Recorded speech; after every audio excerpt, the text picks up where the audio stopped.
Deus, a substância de toda a forma, de Joel Goldsmith.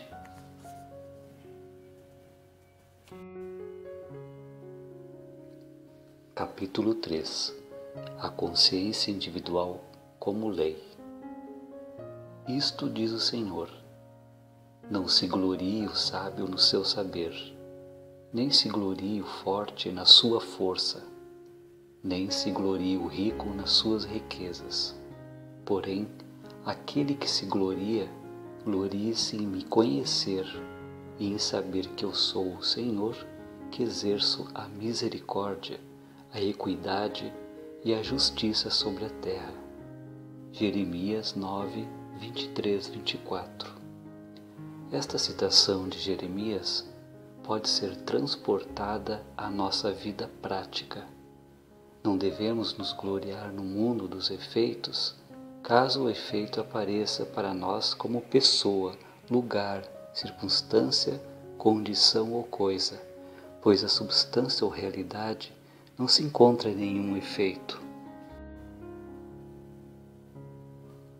O poder e a glória, a substância e a realidade, a causa e a lei, residem no Espírito que produz tudo aquilo que nos aparece como forma, circunstância ou condição. Nós temos o direito de usufruir das coisas do mundo sem permitir que nossa fé e confiança fiquem centralizadas no mundo ou nas coisas do mundo. Nossa fé e confiança devem permanecer no Espírito, que produz, forma e anima tudo aquilo que existe. Nenhum poder age sobre nós. O caminho infinito ensina que o homem é consciência e que esta consciência é a causa do corpo, do lar e dos negócios. Muitos pensam que o corpo, o lar ou os negócios, estando em desarmonia, indicariam uma situação vinda de fora, que agiria sobre eles. Enquanto for aceita a crença de que, fora de nós, existe algum poder, irá também existir o desejo de entrarmos em contato com um poder do bem que possa atuar em nosso benefício. Se for aceita a crença de que existe uma lei de tempo agindo sobre o nosso corpo e mente, aquilo irá fazer parte de nossa experiência segundo o nosso grau de aceitação. Não há nenhum poder separado de nossa consciência capaz de operar em nossa experiência. Mas se aceitarmos que tal poder existe e procurarmos entrar em contato com ele, jamais conseguiremos fazê-lo. O mundo tem orado a Deus por coisas. Isto é tão insensato quanto a atitude de orarmos ao princípio da eletricidade para que ilumine nossa casa. Regozije-se não com as coisas, mas regozije-se por compreender e conhecer a mim, a realidade do ser, seu ser e meu ser, e por entender que aquele ser é Deus. E então será visto quão inútil é a oração que trata com a forma de seu corpo, com seu lar ou seus negócios. Isto, porém, será traduzido à sua experiência na proporção de seu reconhecimento e conscientização de que sua própria consciência é a lei e que externamente a você inexiste qualquer realidade. Eu sou a vida eterna. Eu sou o caminho, a verdade e a vida. Eu e o Pai somos um. João 14:6, 10:30. Tudo que é do Pai é meu, pois sou herdeiro de Deus e co-herdeiro com o Cristo. Eu e o Pai somos um, e esta unidade constitui a imortalidade, harmonia, graça, alegria e abundância de meu corpo e de minha alma. Antes que Abraão existisse, eu sou, e eis que estou convosco todos os dias, até a consumação dos séculos. João 8,58, Mateus 28:20. A divina consciência do meu ser formou-me antes de eu ter nascido. Ela reconheceu-me antes que eu fosse concebido. O reino de Deus, da consciência, aquela consciência que constitui a minha consciência individual, está agora em meu corpo e em minhas atividades. Quanto maior for a sua compreensão da consciência como sendo Deus, maior será a sua transparência para manifestar o reino de Deus em suas atividades. Deus é onipresente, mas este fato somente se tornará efetivo quando puder sentir conscientemente aquilo como sendo verdade. Simples afirmações serão inúteis, pois com elas estará sendo considerado um Deus separado e apartado de você próprio. Estará sendo visto um Deus lá fora, ao invés de haver uma compreensão de que a vida, a verdade e o amor são a lei do próprio ser. Jesus referiu-se a seu Pai e a meu Pai da seguinte maneira: temos um Pai que é Deus. João 8,41. Estou há tanto tempo convosco e não me tendes conhecido, Filipe? Quem me vê a mim, vê o Pai.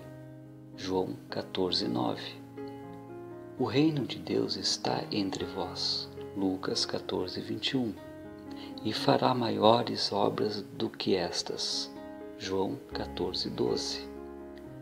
Como poderia alguém realizar maiores obras sem que a mesma presença e o mesmo poder estivessem manifestados com o seu próprio ser?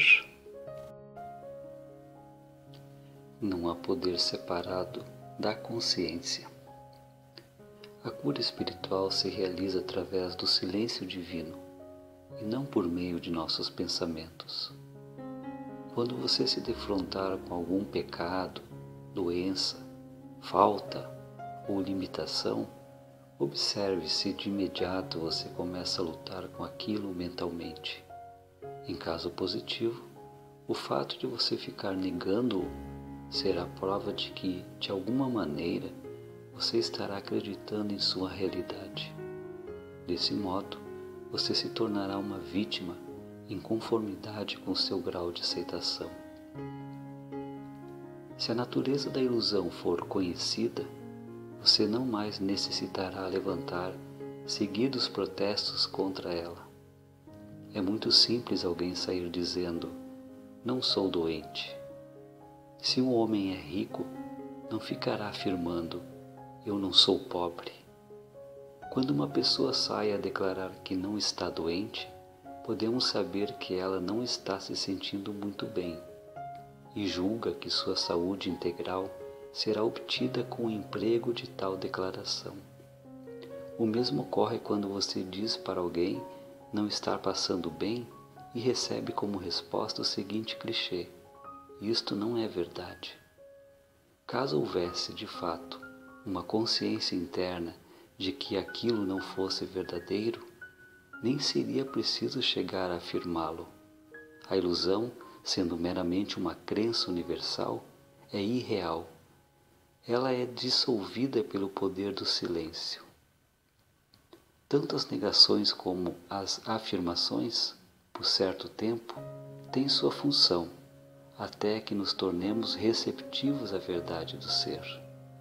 Entretanto, ambas deverão ser abandonadas frente ao reconhecimento de que Deus e ilusão não podem coexistir, em frente ao reconhecimento de que as aparências não podem mais nos enganar. Se estamos a demonstrar o princípio como substância, lei e causa, não devemos aceitar a crença de que possa haver uma condição apartada de Deus ou uma atividade além de Deus, a governar o universo. A posição correta seria a conscientização de que tais condições constituem impossibilidades mediante um obrigado, Pai, que traduz o reconhecimento da irrealidade de qualquer espécie de problema.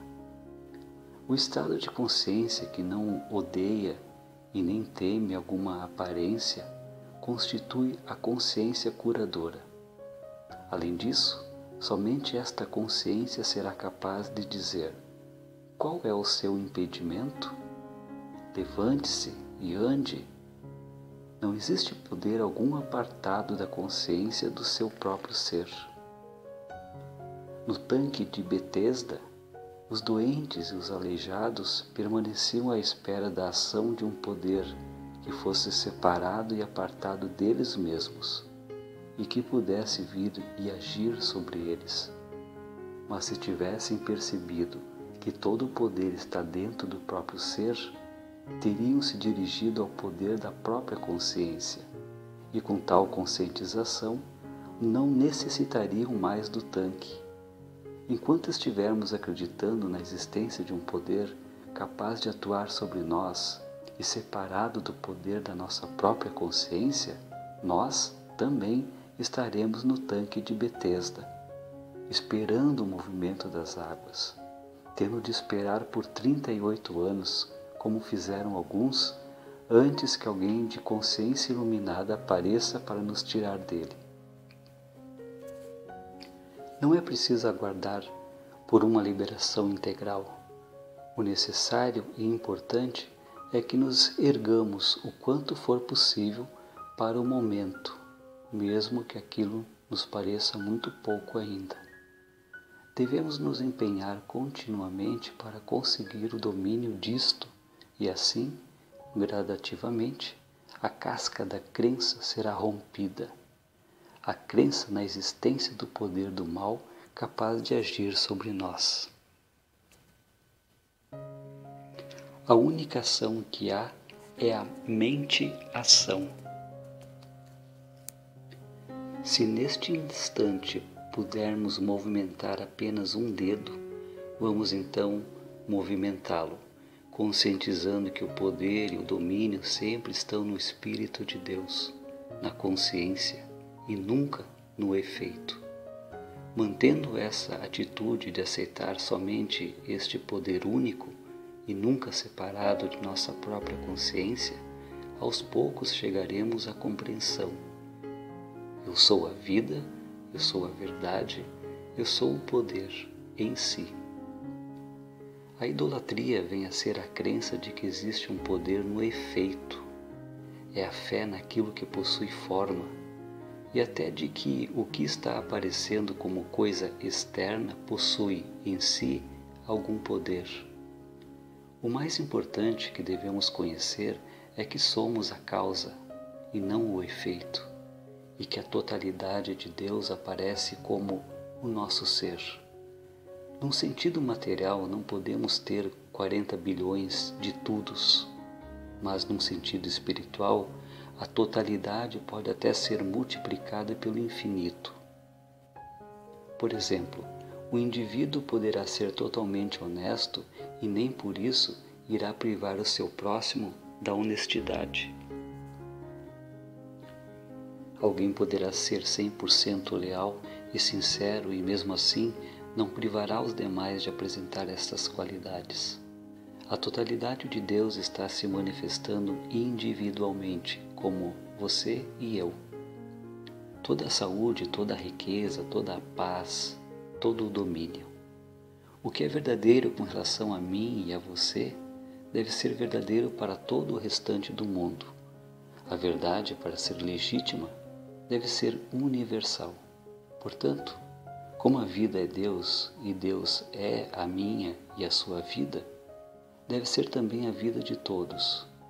No entanto, as alegrias e frutos dessa grande verdade são trazidos à nossa experiência individual, somente na proporção da conscientização pessoal dela, quando é desenvolvido um conhecimento interior de Deus como vida onipresente.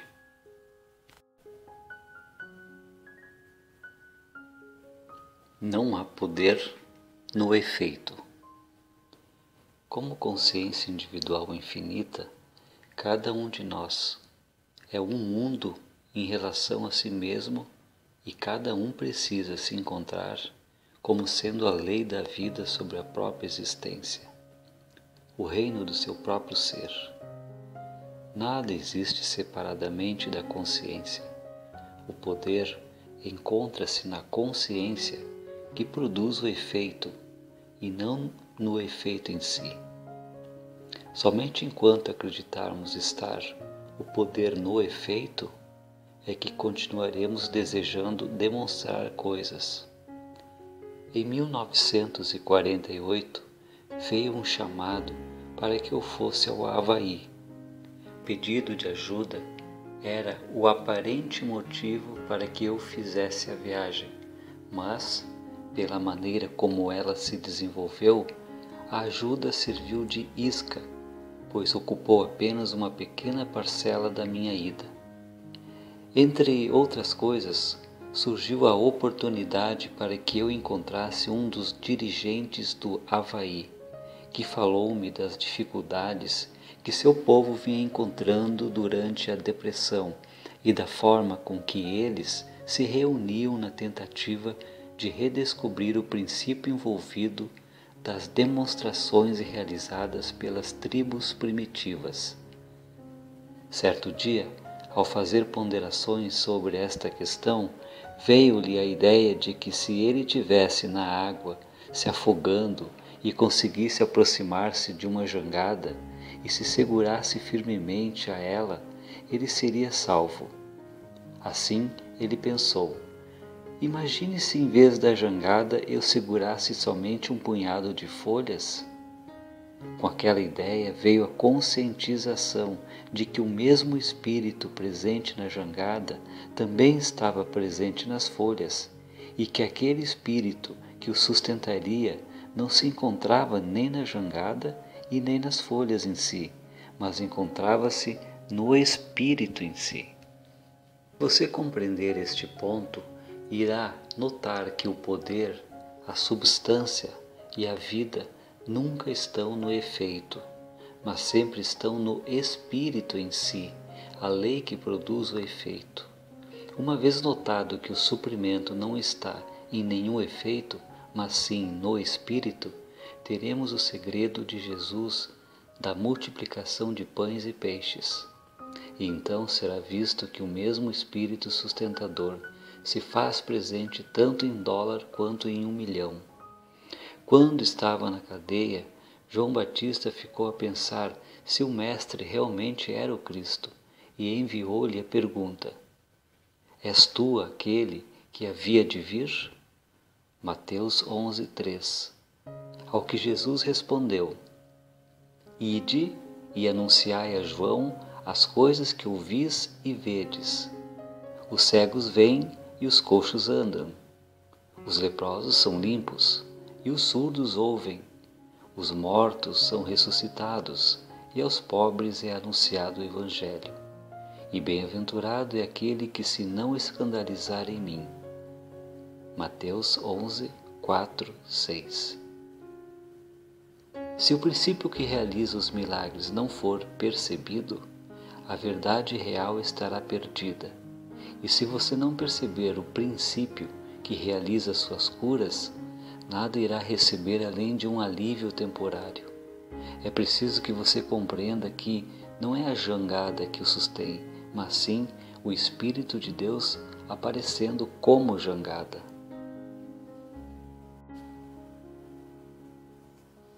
O Espírito está no âmago de todo efeito.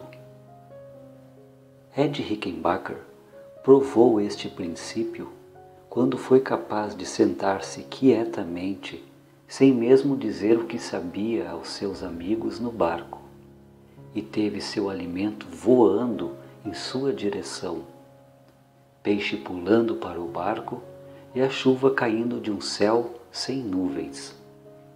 Ele demonstrou não ser o alimento ou a água, mas o Espírito de Deus, onipresença, onipotência, onisciência, é que aparece a ele como o pássaro, peixe e água. O Espírito de Deus aparecendo como a coisa necessária no momento.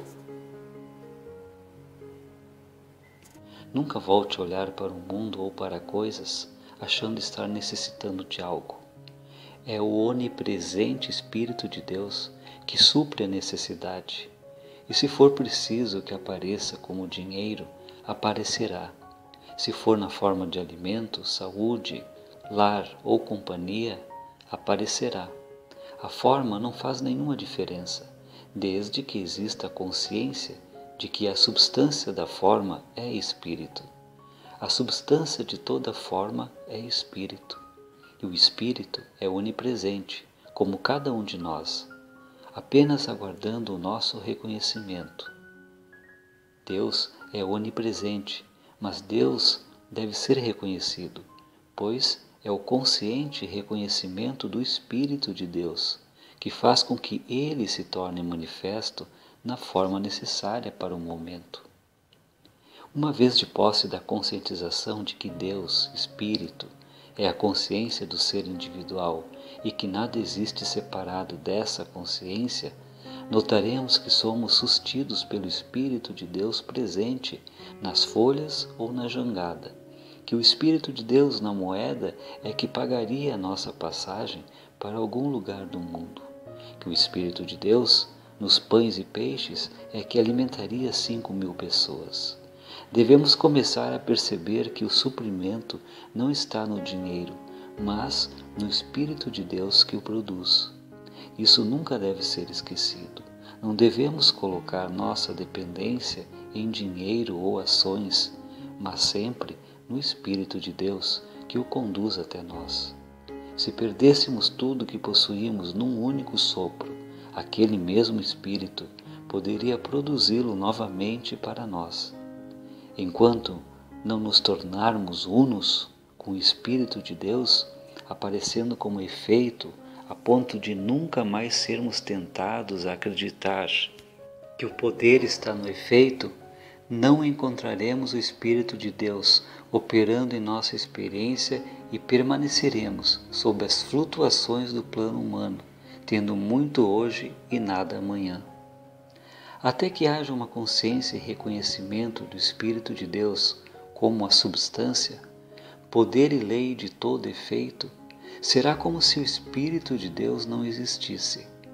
Há uma só maneira de experienciarmos a presença e poder de Deus, e esta é através do reconhecimento e conscientização de que o Espírito é a realidade de tudo aquilo que aparece, porém, sempre com a compreensão de que a aparência em si não é a realidade.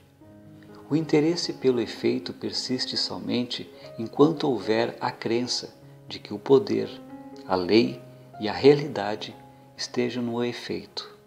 No momento em que existir uma conscientização de que a consciência, o Espírito de Deus, aparece como efeito, o interesse pelo efeito desaparecerá. Deixemos que nosso lema seja reconhecer o Espírito como o âmago de todo efeito. Não dependamos de pessoas ou coisas, mas coloquemos toda a dependência do Espírito. Observe o Espírito, a consciência, aparecendo como efeito, a sua consciência aparecendo como forma.